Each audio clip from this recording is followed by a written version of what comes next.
Bueno, buenos días en esta mañana fría de Buenos Aires. Creo que todos tenemos un vínculo con Cortázar, resuelto y conmemorado de distintas maneras. Esta es una oportunidad más, pero no cualquiera, a partir de la cual su nombre puede volver a reaparecer bajo las distintas constelaciones a partir de las cuales, quizás sin darnos cuenta, a lo largo del modo en que varias generaciones de lectores lo leímos, se iba constituyendo y también deshaciendo ante nosotros. Deshaciendo digo también porque podemos decir que su condición de autor argentino y universal no revistió la fórmula del autor permanente. Asimilable a un zumbido permanente del cuerpo literario de un país que siempre es consultado, revisitado y constantemente está invocado de una manera explícita y pública, como puede ser el caso de Borges. Es de Borges la idea ser un autor secreto, pero fue Cortázar el que finalmente se convirtió en un autor secreto. Es difícil explicar por qué ocurre esta circunstancia, si no es que fuera imaginación apenas exclusiva de quien les habla. Pero efectivamente a mí me pasó eso y muchas veces escuché decir que tan implicado como estaba en los años 60, esa gran cápsula que nunca es fácil de definir, pero que inmediatamente todos sabemos alojar en ella un conjunto de circunstancias radicalmente fundamentales para nuestras vidas, parecería que el modo en que esa década se cierra, sin dejar de abrirse de tanto en tanto a la consulta de investigadores y de formidables curiosos que finalmente son los verdaderos investigadores, pero esa década se habría desplomado de alguna manera, como no sea en el evasivo recuerdo y en la memoria difusa de todos nosotros, y con ella la propia figura de Cortázar. De modo que el lector actual actúa de una manera casi destinada a rescatarlo, a la manera de una lectura redentora o la lectura de aquel que se siente en contacto con un material que pudo haber sido radiante en su momento y caer en la opacidad de un desuso actual, ¿no? No sé si describo bien un sentimiento, a lo mejor es más mío que de los presentes aquí en la sala, pero en todo caso yo escuché en mí esa idea de un Cortázar pleno en algún momento y ensombrecido para sus lectores, que debo decir, sin duda, nunca se deja de entrar en Cortázar, pero las puertas, ya que este concepto es de él, las múltiples puertas con las que él pensó su literatura, no todas siguen abiertas. Hoy es un acontecimiento en el cual se empeñan instituciones públicas, por otro lado. Eso también habla de la relación entre Cortázar y la institución pública, que no deja de ser extraña, pero no indebida, a pesar de la condición casi extraterritorial que tiene Cortázar para poder pensar efectivamente sus territorios, tanto territorios que tienen nombres pertenecientes a la geografía física y sentimental de todos nosotros, como territorios oníricos. Entonces, en realidad yo, para ser breve en lo que quería decir, me parece que hay un compromiso de todos nosotros, un compromiso que llamaría cortázariano, por ponerle un nombre que está obligado a ser provisorio, porque después tendremos otros y hasta ni sabemos bien a qué vamos a llamar compromiso en el futuro. Pero en esta provisoriedad del compromiso cortázariano es posible pensarlo como alguien que quiso hacer una teoría de la novela, pero una teoría de la novela que no tiene ese título. Y así, a mi juicio, se le daría una importancia cuya trascendencia no es preciso informarnos mucho más, porque a mí me da la impresión de que los grandes momentos de la historia de la cultura del siglo XX, por lo menos del siglo XX, siempre tuvieron una teoría de la novela así escrita con la plenitud de ese nombre, tanto en la Argentina como en Europa. Y ciertos afanes antinovelísticos, por cierto, encabezados casi siempre por Borges, y otras renuncias que no es fácil de explicar, no son fáciles de explicar, hicieron que las predilecciones por la teoría literaria no se configuraran exactamente en lo que se podría llamar una teoría de la novela, que muchas veces hasta la podemos considerar con más fuerza que la que podría tener una teoría política. Y podríamos hasta, en un exceso matutino de exacerbación de la imaginación cortasariana, ya dije que iba a emplear ese concepto, podríamos hasta pensar que la teoría de la novela es un buen sustituto de las malas teorías políticas, con una condición, que también sean buenas las teorías de la novela. Ahora, Cortázar nunca dio ese nombre a lo que hizo, y sin embargo está permanentemente pensando sobre la condición del lector, la condición del que ahora mismo esto está escribiendo, ese ahora evasivo y mendrugo del tiempo que se escapa entre las manos, que continuamente aparece en el flujo de acontecimientos que es la literatura de Cortázar. Y eso sí me parece que es una teoría de la novela que puedo ejemplificar con el modo en que toma el capítulo 62 de Rayuela para convertirlo después en el libro posterior 62 modelos para armar. Evidentemente son balbuceos de una teoría de la novela, pero son balbuceos porque nunca quiso trascender el estadio del balbuceo, que es una especie de dadaísmo conceptual de gran interés también. Y yo lo único que hice para esta mañana es releer esas líneas a las que él alude en 62 modelos para armar, que remiten al capítulo 62 de Rayuela. Es decir, esa remisión haría de este segundo libro que menciono también parte de un capítulo de Rayuela, una nota a pie de página quizás.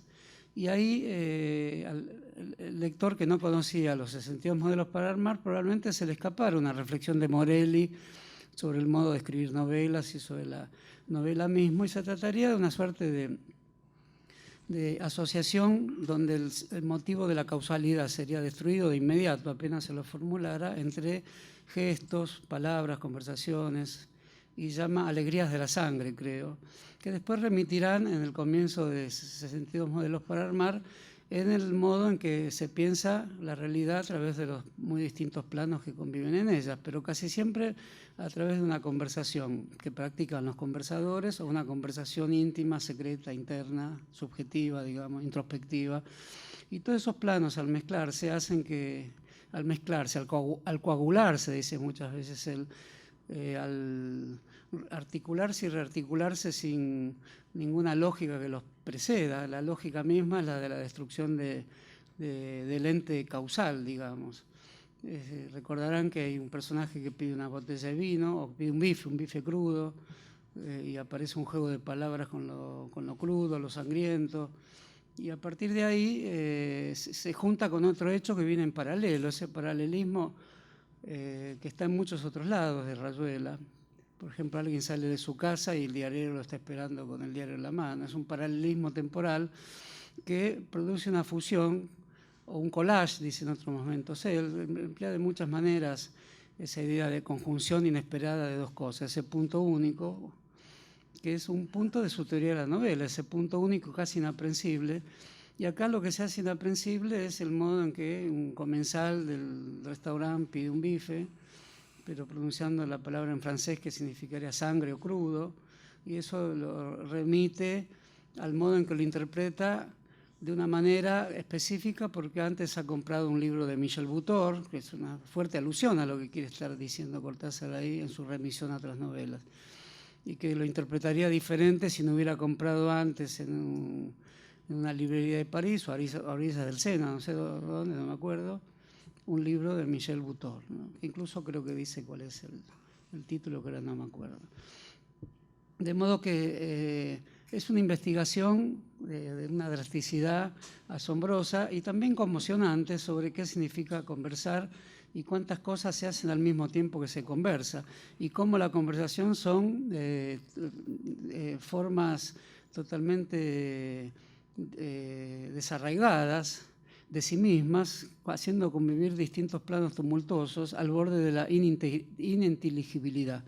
De esa ininteligibilidad que de algún modo se nos ofrece a nosotros, de un modo que creímos inteligible, habla Cortázar de la manera en que supongo yo que explicaría por qué aparece y desaparece tenuemente de nuestra carrera e historia de lectores. Y en ese sentido creo que se puede llamar abusivamente teoría de la novela todo esto que está haciendo, y incluso con personajes que tienen novelas en la mano. Podrá encontrarse rastros de esta actitud en otros teóricos de la novela en Argentina, pero a mí se me ocurrió pensar también en otra gran teoría de la novela, que es En busca del tiempo perdido. En un homenaje uno no está obligado a exagerar, pero yo no creo... Pero no sé por qué los homenajes tienden a ser tolerables y disculpables de la exageración, pero pido que no se considere esto una exageración, porque Proust también dice cuál es su método, que es, lo compara a un juego chino de tirar unas pelotitas de papel que en el jarrón, con el contacto del agua, se abren y significan distintas cosas. Flores del jardín del señor Zhuang, por ejemplo. Es el mecanismo de la memoria. Y todo eso, emergencia de una taza de té, supondría que se puede reconstruir el mundo a través de la memoria. Y eso es una teoría de la novela del siglo XX, sin duda, una forma de la memoria, que en Cortázar aparecerá sin duda, pero a través de flujos de profunda travesura, que no permitirían colocarlo a la altura de Proust, porque es otra cosa totalmente diferente, pero no con problemas tan disímiles como los que tenía Proust. Con esto quiero destacar la gran importancia que debe tener para nosotros, e incluso en esta circunstancia específica de la Argentina, tan deudora de grandes teorías y tan ajenas hoy, y tan ajena hoy a la posibilidad de acercarnos mucho más a un mundo teórico que de ninguna manera puede ser un mundo desligado de la experiencia vital de los conversadores, la conversación, el habla. Todo lo mío transcurre en el lenguaje, ha dicho Cortázar de Rayuela, y desvinculado de los intereses sociales y políticos el propio Cortázar tuvo a su manera, como dice en un tal Lucas. A mi manera le pongo en el bolsillo de las personas que no creen en mí, porque son solo militantes políticos. ¿De qué otra manera se puede ser militante político con esto que les pongo en el bolsillo, que era el libro que acabo de mencionar?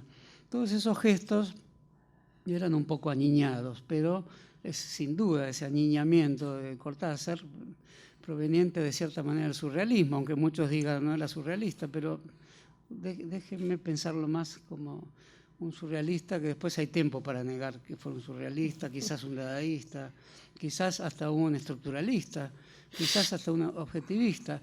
Todo lo que pudo haber sido lo deshacía en la frase siguiente, además, de modo que en ese sentido lo que percibo de este homenaje, convocatoria, es la gran importancia de llenar un cierto vacío que hay en la cultura nacional, que es el vacío.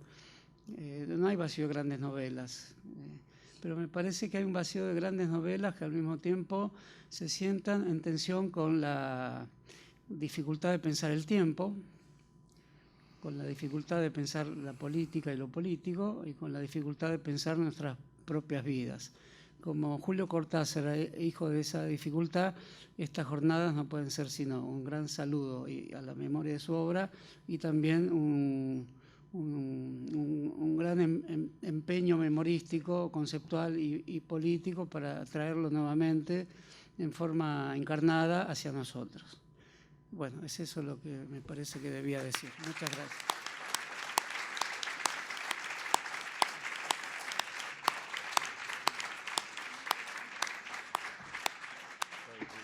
Gracias, Horacio, por esta estupenda constelación cortasariana. Le pido la palabra al director nacional de Industrias Culturales, Rodolfo Maui. Muchas gracias, señora ministra, querido Horacio. El enorme placer de estar acá y el enorme desafío, ya no ni desafío, hasta uno pierde al comienzo hablar después de Horacio, pero por lo menos el intento. En 1981 Cortázar pronuncia una conferencia en Madrid, la denomina Las Palabras. Y en ella dice que, al igual que los hombres y los caballos, las palabras se enferman y se cansan. Y ese cansancio proviene de que muchas veces las pronunciamos de manera automática, como quien enciende, dice, un automóvil o sube una escalera. Y habla de algunas palabras muy precisas, de libertad, de dignidad, de derechos humanos, de pueblo, de justicia, de democracia.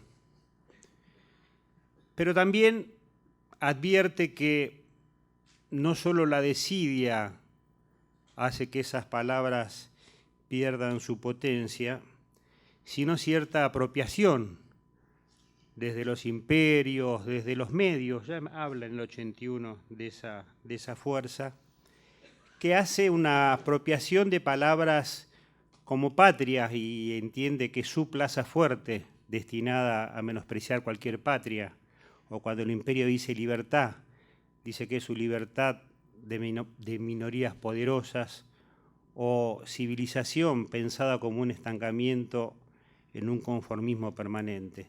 Y dice que ese es un uso diabólico del lenguaje. E invita a que las palabras recuperen esa idea de ser como flechas de la comunicación, como pájaros del pensamiento. Y nos dice por dónde habría que ir nosotros, las personas, los pensantes, para recuperar esa potencia del lenguaje. Dice Cortázar, una crítica profunda de nuestra naturaleza, de nuestra manera de pensar, de sentir, de vivir. Es la única posibilidad que tenemos de devolverle al habla un sentido más alto. Limpiar esas palabras que tanto usamos sin apenas vivirlas desde adentro, sin practicarlas auténticamente desde adentro, sin ser responsables de cada una de ellas desde lo más hondo de nuestro ser.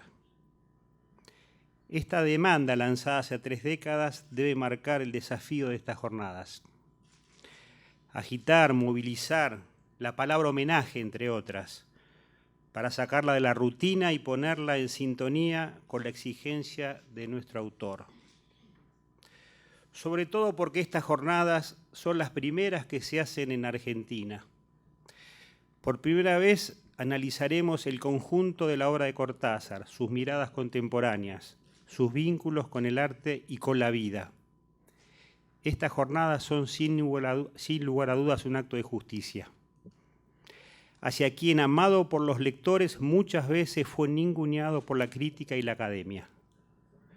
Durante estos 3 días, 40 especialistas nacionales y del mundo reflexionarán sobre su obra. Queremos darles la bienvenida y agradecerles que nos acompañen. Estas jornadas son parte de una amplia programación que desde el Ministerio de Cultura de la Nación organizamos junto a museos y medios de comunicación. Como ya mostró el video, tendremos actividades en el Museo de la Lengua, en el Palais de Glace, en el Museo Nacional de Bellas Artes, en la Casa del Bicentenario, en la televisión pública, en Radio Nacional, no solo de la Ciudad de Buenos Aires, sino también luego en Córdoba, en Mendoza, en Rosario, en Zapala. Y esto fue posible porque hubo una conjunción, la metáfora es fácil, pero yo la tengo que decir, de cronopios, que empezamos a trabajar hace 1 año planificando, pensando, organizando cuál es la mejor manera de homenajear a Julio. Y nos parece que esto que se ha denominado el año Cortázar 2014 es una clara muestra de la potencia activa y creativa de un gobierno que se pone en movimiento para homenajear a sus grandes artistas. Les deseamos mucha suerte en estas jornadas. Los invitamos a acompañarnos mañana en la inauguración en el Palais de Glace, en el Museo de Bellas Artes, en la Casa del Bicentenario, en las actividades que también mañana se inaugurarán en la televisión pública. Y por último, si bien es anacrónico tratar de pensar qué posturas políticas tendría en la actualidad Cortázar, estoy seguro que dado el momento argentino, Julio revisaría para reeditar, quizás modificando un poco el nombre, aquella maravillosa saga de fantomas que en aquel momento se llamó Los vampiros multinacionales. Muchas gracias.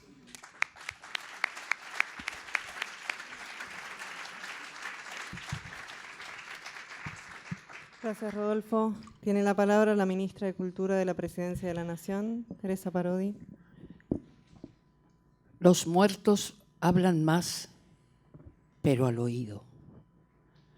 Y los vivos son mano tibia y techo, suma de lo ganado y lo perdido. Así un día, en la barca de la sombra, de tanta ausencia, abrigará mi pecho esta antigua ternura que los nombra. Son los 6 últimos versos que siempre recuerdo de Cortázar, de un hermoso soneto que se llama Los Amigos, publicado en el libro Presencia, un poemario que tuvo, con el que salió con un seudónimo, Julio Denis. Nosotros, yo voy a hablar como lectora, eso es lo que soy, de Cortázar y de otros, por cierto. Digo, nosotros los lectores nos sentíamos, tal vez ilegítimamente, sus amigos. Por eso se lo extraña de distintas formas y se vuelve a frecuentar su obra, tal vez como volviendo a casa, tal vez como recuperando un diálogo con este hombre que tanto nos dijo. A lo mejor hasta preparamos el clima, una taza de café, un rincón tranquilo. ¿Por qué no la voz de Susana Rinaldi o Janis Joplin cantando despacio, bajo, con estremecedora complicidad? Se saborea a Cortázar cuando se lo vuelve a leer. Uno puede tutearse con su obra y de golpe sentirlo a mano, cerca. Lo cierto es que a veces nos regresa, como de sopetón, a aquellos años del enamoramiento que tuvimos con su obra, a la sensación liberadora con que soñábamos la libertad entonces. Y por qué no, tal vez parafraseándolo a él, en aquellos años en que andábamos buscándolo, en realidad andábamos sin buscarlo, pero sabiendo que si andábamos lo encontraríamos. Borges, en un prólogo que escribió, creo que para Cartas de Mamá, que es un famoso prólogo de Borges para una obra de Cortázar, en algún momento dice que Schopenhauer opinaba que había que leer siempre los libros que habían cumplido 100 años para no exponerse al azar. Y él consideraba que por ahí tenía razón, pero que no siempre estaba de acuerdo. Por ejemplo, como en el caso de Cortázar, de este joven Cortázar, que lo había deslumbrado tanto y que él en algún momento lo había conocido y él le acercó el cuento Cartas de Mamá y cuando volvió a preguntarle qué le había parecido, él ya lo había publicado, no solo publicado, sino con los dibujos de su hermana Nora. Evidentemente tenemos que coincidir con Borges. Cortázar, el hombre, cumple 100 años. Su obra aún no, pero ha trascendido la historia universal y nos muestra la dimensión de este escritor que nos enorgullece a todos.